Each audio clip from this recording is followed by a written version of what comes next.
Every relationship hides a story, and every story carries pain. Welcome to Cheating Stories Insights, where truth bleeds through words.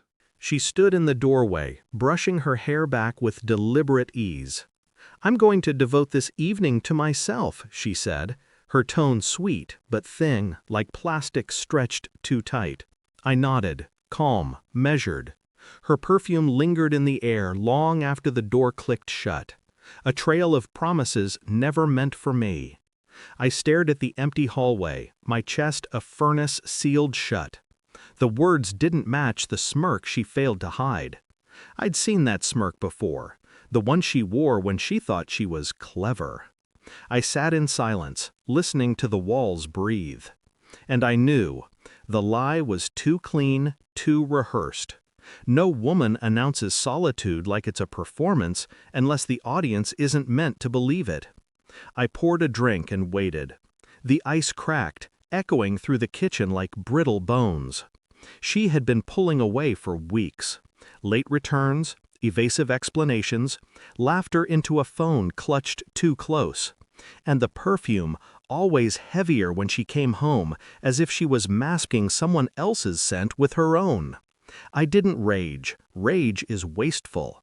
I catalogued every glance, every absence, every strange half-smile. And tonight, she handed me the script herself, an evening for herself. But her smile told me otherwise. The hours crawled. Her location stayed conveniently offline. The pattern repeated, a flurry of messages with friends during the day, silence at night. Her social media, quiet, curated, spotless, too spotless. I searched deeper. Phone records, old receipts, careless details hidden in plain sight. A dinner for two charged to our joint account. A hotel bill under her card. A name that kept surfacing like oil on water. Johnson. They thought they were careful, but careful people always leave a trail. By midnight, the trail led straight to him. Big Johnson. The nickname slipped out once in her sleep, a whisper she thought I'd never hear. The words had lived inside me for weeks, rotting, festering, waiting. And now the rot was ripe. She returned near dawn, keys jingling like guilt against the lock. I didn't greet her. I didn't need to. Her smile walked in before she did, satisfied, glowing, soft in the way only a woman who's just been touched can be. "Evening was perfect," she murmured, slipping off her shoes. She didn't even look at me. She thought I was asleep. But then her eyes found the bags, her clothes, her shoes, her jewelry. Every trinket she valued stuffed into garbage bags lined neatly at the curb. And when she reached for the door to go upstairs, her key scraped against the new lock that no longer turned. She froze, confusion twisting into panic. Her mask cracked. She spun toward me then, eyes wide, mouth trembling. "What did you do?" Her voice was brittle, sharp with fear. I leaned back in the chair, my glass catching the dim glow of the lamp. "You devoted the evening to yourself," I said evenly, "and I devoted it to cleaning house."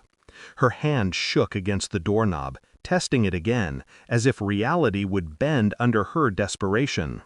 I let the silence stretch, heavy, suffocating. Then I spoke again. "You came home smiling. I wanted to return the favor." Her lips parted, searching for excuses, for manipulation, for the practiced lines she always thought could undo any truth. But there was nothing left to say, because the bags by the door were louder than any evidence I could have shown. The locks were louder than any accusation, and my silence was louder than any scream.